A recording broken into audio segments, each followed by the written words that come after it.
ರಾಯರು ಸುಮಾರು 300 ವರ್ಷಗಳ ಹಿಂದೆಯೇ ಸಜೀವ ಬೃಂದಾವನಸ್ಥರಾದರು. ಅವರು ಇಂದಿಗೂ ಮೂಲರಾಮನ ಪೂಜೆಯನ್ನ ಮಾಡ್ತಿದ್ದಾರೆ ಅನ್ನೋ ಬಲವಾದ ನಂಬಿಕೆ ಭಕ್ತರದ್ದು.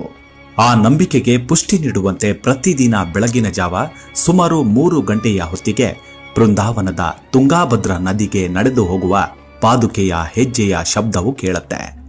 ಸ್ವಲ್ಪ ಸಮಯದ ನಂತರ ಬೃಂದಾವನದ ಹತ್ತಿರ ಸೂಕ್ಷ್ಮವಾಗಿ ಘಂಟಾ ನಿನಾದವು ಕೇಳುತ್ತೆ. ಇದು ಮಂತ್ರಾಲಯ ಮೂಲ ಬೃಂದಾವನದಲ್ಲಿ ವಿಶೇಷವಾಗಿ ಧನುರ್ಮಾಸದಲ್ಲಿ ಕೇಳಿಸುತ್ತೆ.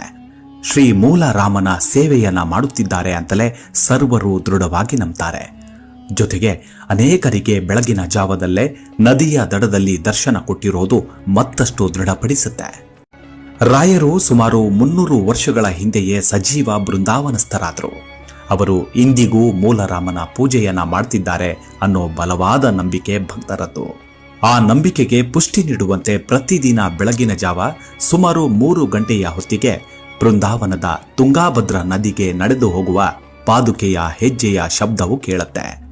ಸ್ವಲ್ಪ ಸಮಯದ ನಂತರ ಬೃಂದಾವನದ ಹತ್ತಿರ ಸೂಕ್ಷ್ಮವಾಗಿ ಘಂಟಾ ನಿನಾದವು ಕೇಳುತ್ತೆ. ಇದು ಮಂತ್ರಾಲಯ ಮೂಲ ಬೃಂದಾವನದಲ್ಲಿ ವಿಶೇಷವಾಗಿ ಧನುರ್ಮಾಸದಲ್ಲಿ ಕೇಳಿಸುತ್ತೆ. ಶ್ರೀ ಮೂಲರಾಮನ ಸೇವೆಯನ್ನ ಮಾಡುತ್ತಿದ್ದಾರೆ ಅಂತಲೇ ಸರ್ವರು ದೃಢವಾಗಿ ನಂಬ್ತಾರೆ. ಜೊತೆಗೆ ಅನೇಕರಿಗೆ ಬೆಳಗಿನ ಜಾವದಲ್ಲೇ ನದಿಯ ದಡದಲ್ಲಿ ದರ್ಶನ ಕೊಟ್ಟಿರೋದು ಮತ್ತಷ್ಟು ದೃಢಪಡಿಸುತ್ತೆ.